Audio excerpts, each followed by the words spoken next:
Hello everyone, today I'm going to be reviewing Charli XCX's Brat album. I'm actually going to be reviewing the deluxe version, track by track, and let's get into it. So track 1 is 360. I think that this song, 8, it has a great groove to it. There's a lot of confidence she's displaying throughout the song, which I really like, and I thought the chorus was really catchy for it as well, so a great way to start off this album. Glad that it was a single. I like the video. Track 2 is Club Classics. This one is not for me. I felt like it was too repetitive, and she does hyperpop, and someone basically told me the whole point of it is that it is repetitive. I get it. Sometimes I think that it works for the songs on the album, sometimes it doesn't. I just can't really get into the song. It's a skip for me. Track 3 is going to be Sympathy is the Ninth. This definitely has to be one of my favorites off the album. I really can appreciate the introspection, how personal that it is, and the juxtaposition with the lyrics and the production as well. And I really like the chorus, especially whenever she says, "Why I can't even grit my teeth and lie," and just that whole moment. I think this is a really great piece for the album. Now on to track 4, I Might Say Something Stupid. I like it. I got used to the autotune, and I really like the moodiness of the production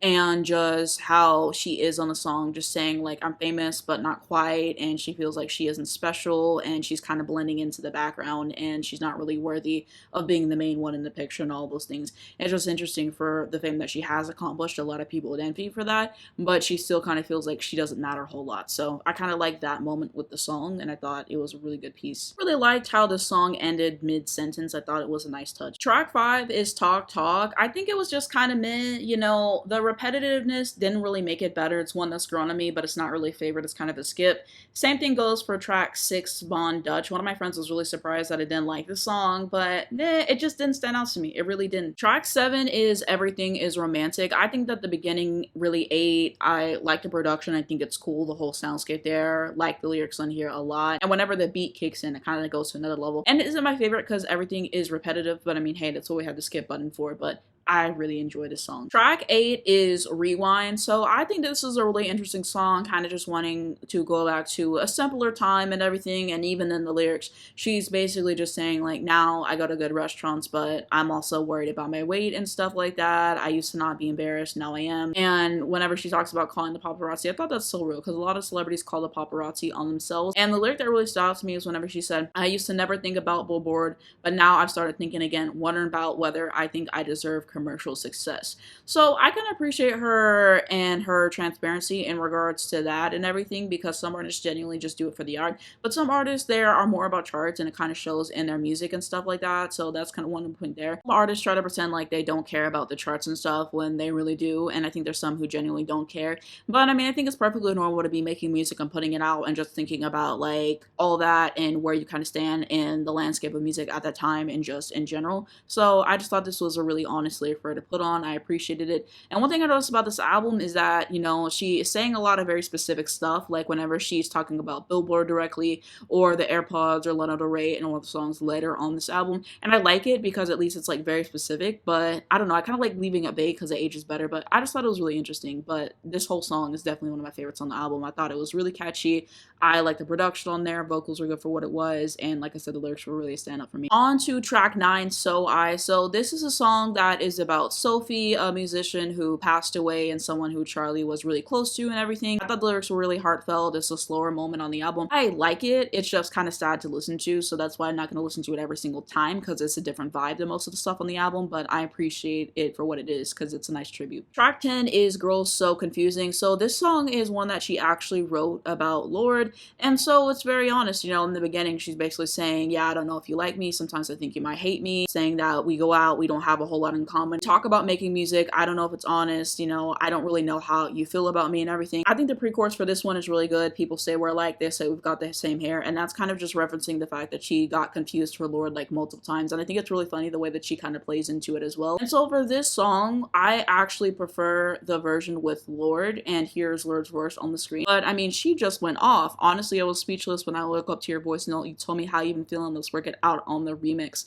And so, yeah, that whole thing went viral, which we love. But yeah, she's basically just saying like, I never knew that you felt that way about me. I had struggles with my body and all those things. Eventually, you know, she's saying, I'd ride for you, Charli. So I think that the version with Lorde is way better. That's how I first heard the song. And then hearing the original without Lorde, it honestly just feels empty. So I'm listening to Lorde's verse on repeat all the time for this song particularly. And yeah, I'm really glad that they were able to kind of talk about it and put the song together, and I think that it's been a great moment overall. Track 11 is Apple. This is another one of my favorite songs on this entire album. I think it's really fun to listen to, and to me it kind of seems like she is comparing an apple to a relationship, which I think is really interesting as well, saying the apple doesn't fall far from the tree because I've been looking at you so long now I only see me. And she's talking about all the different nuances as well. And I really like the third verse as well. I think the apples run right to the core from all the things passed down from all the apples before. I split the apple down symmetrical lines, and what I find is kind of scary, makes me just want to drive. So this kind of just seems to talk about, you know, what you've been through in childhood and family, how that influences you now, the patterns and stuff, which I think is really interesting.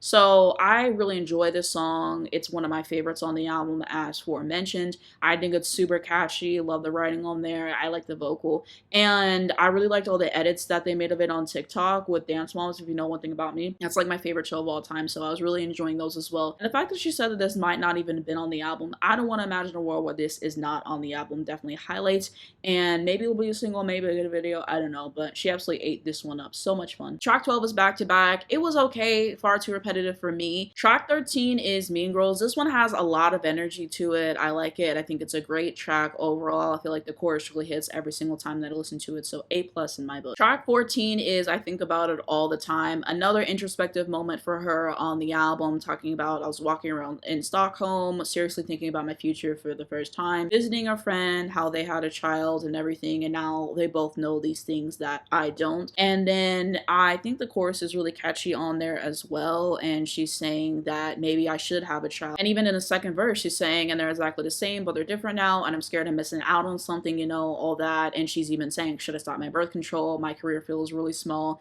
In the scheme of life, is this something that I should really do? So I thought it was a fascinating piece on the album to listen to. It feels like she's contemplating it in real time. Track 15 is 365. So basically she's using the beat from 360 and then she sped it up and then she also changed it. But I think this is a bop. It is so much fun to listen to. I thought what she did on the back half of the song was interesting to listen to. Now on to the deluxe songs. Track 16 is Hello Goodbye. I think that this is a fantastic record overall, and there's a lot to like about the song. Track number 17 is Guess. This one, I don't really care for it. I can honestly listen to the album without it, and it was just repetitive and not in a good way. I just got bored listening to it. Wasn't for me. To the 18th and final track, Spring Breakers. This song, excellent. Okay, this definitely needs to be a single, and I really hope that we get a really cool video for it. It's just the vibe that it has for it, absolutely immaculate. The beat and the production hits. The songwriting is super catchy as well. Yeah, this did what had to be done for me.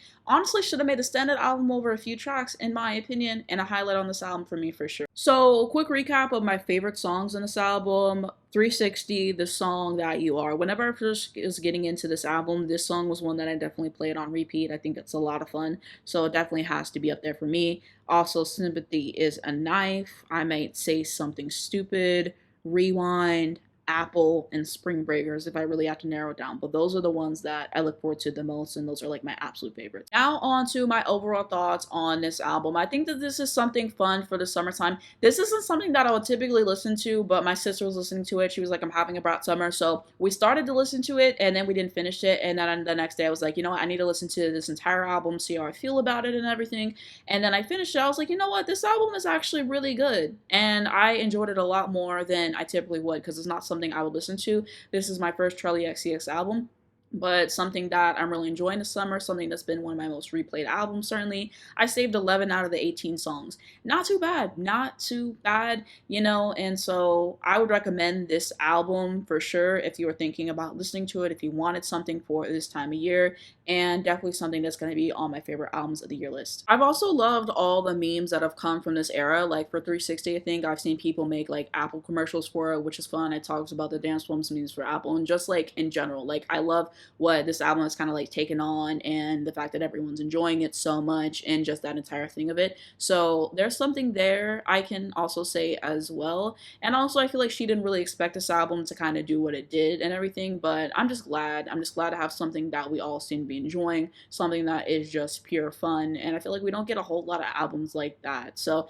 if you like it, you like it. If you don't, you don't. But This was a surprise for me. Also, I'm thinking about getting into her discography after this because I enjoyed it so much. So let me know which album would be the best to listen to after this, just depending on the sound. I know that she's very into hyperpop, but I'm sure some albums are kind of more similar to this or that I might like. And then also, if you want to give like specific songs you think I'd like, leave them down below. So that is going to be my review of Charlie XCX's Bread album. Let me know what you guys think down below in the comments. Do you agree with me? Do you disagree with me? Do you like the album? Do you not? What are your favorite songs? What are your opinions? What's your analysis of the album? I would love to read everything down below. Thanks to everybody who recommended that I listen to this album as well, and they were right about Sympathy Is a Knife. So, I read those comments. I appreciated them. But that is going to be it for the video. If you guys have any more album reviews you want me to do on current albums or past albums, let me know down below in the comments. This is something I want to do more of.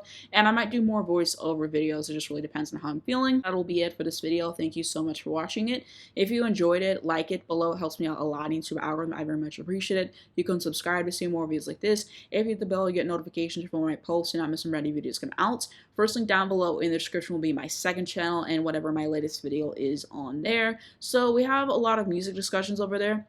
So one of my more recent videos was me doing a song battle, Mariah Carey, Don't Forget About Us versus We Belong Together. And I also talked about, do albums still matter in 2024? I used Brad as an example for that. I talked about what is considered a flop for album sales and the evolution of the Billboard 200.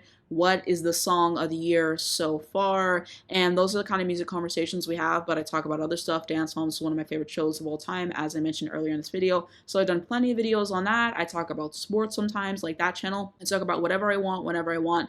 Videos on there every single day. Haven't missed a day this year. I'm super proud of it. Gonna keep it going. Thank you for over 3,000 subscribers on that channel. It means the world to me. If you want to see more of me, you want to see shorter form content, you can check out that. It will be the first thing down below in the description. Also gonna have social media. So my Twitter account, Instagram, Spotify, my TikTok as well, Airbuds if you want to see what listening to in real time. And I'm also going to have links to educate you guys on important situations. Free Palestine, this is something we must educate ourselves on. If you want to learn more about the cause we're doing it, I have links below for that. But thank you so much for watching, and I'll see you in my next one.